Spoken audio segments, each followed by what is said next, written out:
मित्रांनो, आजच्या व्हिडिओमध्ये आपण बघणार आहोत की आज भारतामध्ये ज्या वेगवेगळ्या कानाकोपऱ्यातल्या स्त्रिया आहेत, मुली आहेत, त्या पुरुषांवर का अन्याय करत आहेत. त्याचं एक खूप मोठं कारण आहे. ते मोठं कारण आपण या पाठीमागचा जो काही इतिहास आहे, हा इतिहासात जाणून घेऊन त्याचा जो काही संदर्भ आहे, हा संदर्भ जोडून आपल्याला लक्षात येईल की ही एक साहजिकच गोष्ट आहे की एखादा प्रबळ व्यक्ती असेल, प्रबळ पशु असतील, प्रबळ पक्षी असतील, कीटक असतील, कोणत्याही प्रकारचा समाजातील घटक असेल, तो घटक हा प्रबळ घटक या ठिकाणी वीक घटकावर नेहमी अन्याय करत आलेला आहे, यावरती तुम्हाला दिसून येईल. मित्रांनो, आता कसा तो मी तुम्हाला या व्हिडिओमध्ये सांगणार आहे. तुम्ही बघू शकता की आज 20 वर्षापूर्वी ज्या पुरुष आहेत, ते पुरुष काय करायचे? एक बायका करायच्या, 2 बायका करायच्या, 3 बायका करायच्या. स्त्रिया खूप मुबलक प्रमाणामध्ये होत्या.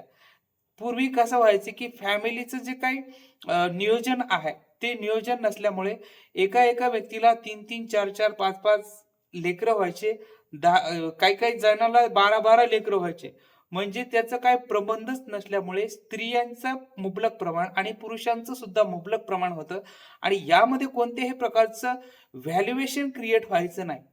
आज बघू शकता, की तुम्हाला मधल्या टप्प्यामध्ये शासनाने पाबंदी आणली, की बाबा तुम्हाला फक्त एवढे मुलं पाहिजेत किंवा एवढे अपत्य पाहिजे, तर तुम्हाला गव्हर्नमेंटच्या कोणत्याही स्कीम भेटतील.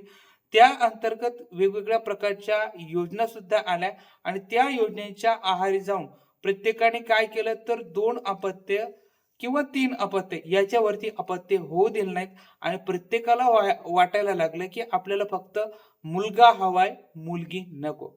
त्यामुळे काय झालं, की स्त्रियांचं प्रमाण कमी झालं आणि पुरुषांचं प्रमाण या ठिकाणी वाढलं.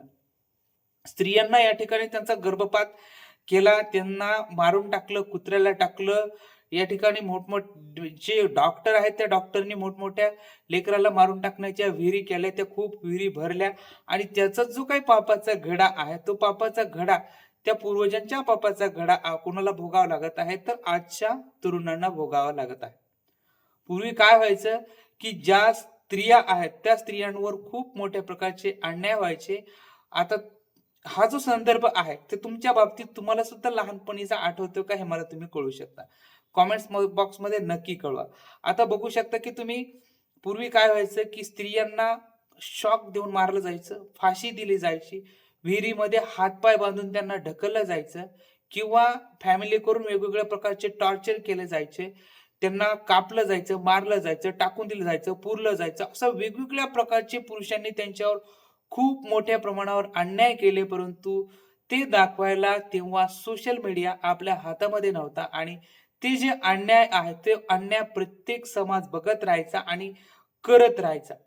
परंतु आज एखाद्या स्त्रीने ड्रममध्ये टाकलं असेल, बाथरूममध्ये त्याला मारून टाकलं असेल, एखाद्या लोहगडावरल्या ठिकाणासारख्या मोठमोठ्या कडा नेऊन त्या पुरुषाला ढकललं असेल, अशा वेगवेगळ्या प्रकारचे जे काही अन्याय आहेत, त्या स्त्रिया आज पुरुषांवर करत आहेत आणि अशा प्रकारच्या असंख्य घटना आज आपल्या आजूबाजूला सुद्धा घडत आहेत. फक्त सोशल मीडिया असेल, न्यूज असेल किंवा कोणत्याही प्लॅटफॉर्मवर कधी-कधी ह्या अशा थोड्याशा तुटपुंज्या गोष्टी दाखवल्या जातात.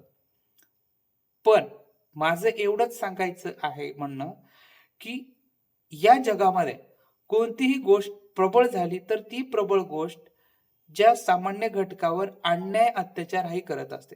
आता बघू शकता, की मुलींची संख्या खूप कमी झाली आहे आणि जे काही इमानदार पुरुष आहेत, जे स्वतः नोकरी करतायत, स्वतःचा बिझनेस चालवतात किंवा शेती करतात, अशा पुरुषांना मुली मिळणं खूप कठीण झालंय आणि जे काय म्हणजे असं म्हणता येणार नाही, की टुकार असेल, मोकार असेल, कानात बाली, वेगवेगळ्या प्रकारचे मोठमोठे केस वाढवणे, मुलींवर थोडासा खर्च करणे, बापाच्या जीवावर थोडी मोठी गाडी घेणे, अशा प्रकारे करतायत आणि मुलींना पटवतायत आणि मुलींचा दिमाग सुद्धा थोडासा मला बोलताना वाईट वाटतं, की थोडासा गुडघ्यामध्ये असतो. कोणत्याही प्रकारचा विचार न करता ते त्यांच्यासोबत जातात आणि पळून जाऊन ज्या मायबापांनी 16-17 वर्ष त्यांना सांभाळलं, त्यांच्या विरोधात जाऊन त्यांच्यावरच केस ठोकतात आणि विरोधात जाऊन लग्न करतात आणि 2-4 वर्षानंतर त्यांच्या लक्षात येतं की आपण खूप मोठी चूक केली या व्यक्तीबरोबर. खायला पुन्हा परत त्यांना काही भेटत नाही, कामाला जावं लागतं, मोलमजुरीला जावं लागतं. अशा वेगवेगळ्या प्रकारचे घटना तुम्ही आजूबाजूला बघताय आणि चांगले जे पुरुष आहेत, जे चांगल्या इमानदारीने काम करतायत, वडिलांवर विश्वास आहे, सगळ्या गोष्टी त्यांच्याकडे असतात. ते अशा घोटाळ्यामध्ये पडत नाहीत. यांची लग्न आहेत, ती लग्न आज रुकलेली आहेत. हे तुम्ही बघू शकता. ही आजची जी काही कथा आहे, ही महाराष्ट्रीयच नाही तर पूर्ण भारतामध्ये अशा प्रकारच्या घटना घडत आहेत आणि ह्या घडतच राहणार आहेत. बघू शकता की जवळपास अमेरिकेच्या पाठीमागे आपण आज चाललेलो आहोत. प्रत्येक गोष्ट आज आपण विदेशाची ॲक्सेप्ट करत आहोत. बघू शकता की पूर्वी जे काही अमिताभ बच्चन लिहायचा मोहब्बते नावाची पॅन्ट होती. ते पॅन्ट पूर्वी अमेरिकेमध्ये लिहिले जायचे. आपल्याकडे जीन्स होते, जीन्स आले.